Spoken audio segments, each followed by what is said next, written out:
Hello and welcome back to another weekly recap in your wifey's favorite league. 5 whole weeks have gone by and we are rapidly approaching the halfway mark in the fantasy football regular season.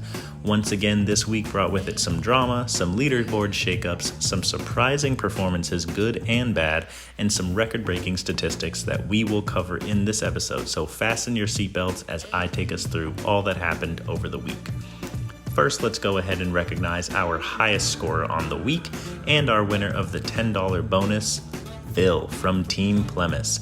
Phil put up over 200 points this week in his matchup against David. This was not only the first 200-point game by someone this season, this was the highest point total scored in the history of your wifey's favorite league, at least in the 3 years that we've been on Sleeper and I have access to this data. So an absolute goat of a performance by Team Plemis and a very much deserved $10. And now breaking news in our first ever coach's interview. We were able to catch up with Phil and ask him how he plans to keep this momentum and not have his players get complacent after winning 4 games in a row. 4 weeks in a row. It's a good streak. Keep telling my guys just 1 week at a time. And as far as not getting complacent, couldn't tell you.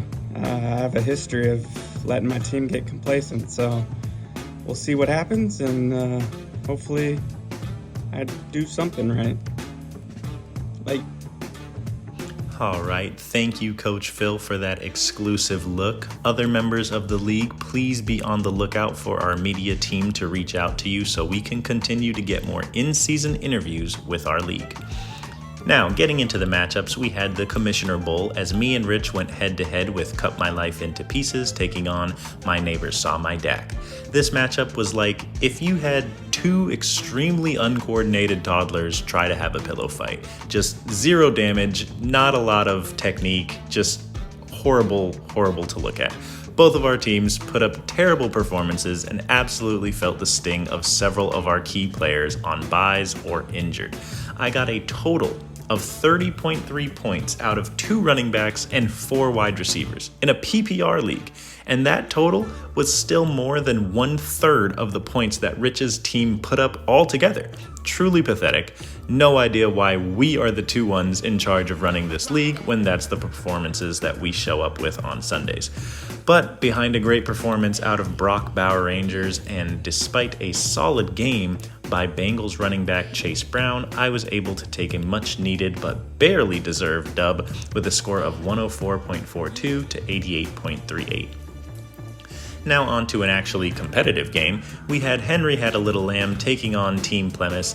I already told you that Phil broke the record for the highest score in the history of our league, but that wasn't the only record broken in this game. David put up a score of 172.16, and I did check this over the last 3 years on Sleeper. Out of every matchup, that is the highest score that has ever been put up by a losing team. So, maybe that makes you feel better, David. Maybe it makes you feel worse. I don't know.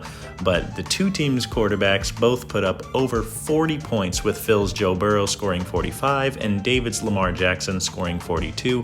But it was the huge performance from Jamar Chase that gave Phil the major edge, as the Bengal wide receiver put up 43 points to give Phil the victory and the high score of 210.78 to 172.16. We now look at the matchup between 4th Down Syndrome and West Texas All-Stars. Ashton bounced back from his loss last week on the backs of Baker Mayfield and rookie Brian Thomas Jr., and he finally ran into a little luck with his opponent not putting up a billion points against him. In fact, Curtis again left a winning player on his bench that would have been the difference maker. Darnell Mooney put up over 32 points on the bench, and once again, Patrick Mahomes was underwhelming for fantasy purposes when he only got him 14.44 points on Monday night, which was not enough to complete the comeback. Ashton takes the win with a score of 138.9 to 113.14. Next, we had Obey Tays Balls taking on Chiwiwis. Both teams came into this matchup 2-2, trying to move to above 500 on the season. Despite another subpar performance by Josh Allen, Nesdoba was able to hang on in thanks to the 2-touchdown game by Mike I have 1,000 yards in every season Evans on Thursday Night Football. Even though he was the highest scorer last week, Abel's team couldn't recreate the same magic despite a strong emergency start from Trey Sermon in place of the injured Jonathan Taylor. Our defending champ takes the matchup and gets back in the win column with a score of 132.04 to 119.64. And last but not least, we had our closest game of the week. Last place, My TDs Are Real took on Darrell's first place, the football team, and gave him a run for his money. It all came down to Monday Night Football with Chantel's Rashid Need for Speed Shaheed catching a long touchdown from Derek Carr that put her within reach. Rookie Xavier Worthy also tied it up for her, and her kicker Harrison Butker's extra point put her up by less than a point with minutes to go. But on one of the final plays of the game, Darrell's Alvin Kamara caught a check down pass that gave him the lead and the win by less than a full point. And to make matters worse, Brandon Ayuk was on Chantel's bench and would have comfortably given her the lead. Chantel's losing streak unfortunately continues as Darrell edges out a nail-biter, winning 147.21 to 146.28. Now let's look at the rankings, and we officially have a new king in town, folks. After his 200-point performance on the week, Phil has jumped Darrell. Not in the streets, ladies and gentlemen, but on our leaderboard and taken the first place spot by way of the points tiebreaker. That leaves our rankings as follows. Phil's Team Plemis in first and Darrell's the football team in second, both with a 4-1 record. Then we have Henry Had a Little Lamb in third and Obete's Balls in fourth at 3-2. Then a 5-way tie at 2-3 with Curtis's West Texas All-Stars in 5th, Abel's Chiwiwis in 6th, Rich's My Neighbor Saw My Dak in 7th, My Cut My Life Into Pieces at 8th, and Ashton's Fourth Down Syndrome in 9th. And then bringing up the rear is My TDs Are Real in 10th at 1-4.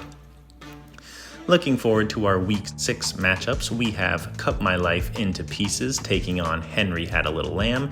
After starting 0-3, I've managed to somehow win 2 in a row, but they have not been pretty. Meanwhile, David's coming off of a loss that would have beaten anybody else in the league, so I have my work cut out for me if I want to extend that winning streak to 3. Next, My Neighbor Saw My Dak takes on Fourth Down Syndrome. Rich will look to bounce back from his sub-90-point performance last week, but he's going to have to contend with bye weeks and injuries once again. Ashton is praying for a repeat performance points-wise out of Rich's team because God knows he needs something to even out his luck this year as he looks to move to 3-3 on the season. Obete's Balls heads into their matchup against My TDs Are Real. I'm saying it now, Chantel's team is better than her record is letting on. A couple of different decisions and she could have had a few more wins on that record, but that's fantasy unfortunately. Nesdoba is looking forward to putting together another impressive win to separate himself from the middle of the pack and avoid being the person who helps Chantel snap her losing streak. Newly first place team, Team Plemis, takes on Chiwiwis as Phil looks to improve his winning streak to an impressive 5 straight. Abel also has the opportunity to bring the top of the totem pole down a peg and really shake up the rankings if he can hand Phil his first loss since week 1 and move to 500 on the season. And then last but not least, we have the football team taking on West Texas All-Stars. Darrell may no longer be in first place, but his team is still a mighty contender as he looks to continue his impressive season after receiving the shit trophy last year. Curtis has been on the wrong end of some close calls and could easily be 4-1 with him, so let's see if he's able to get it back on track this week. And that is all she wrote, folks. Good luck this week as we all navigate bye weeks and injuries as the season and the race to the playoffs starts to heat up. I'll catch y'all in the next one. Deuces.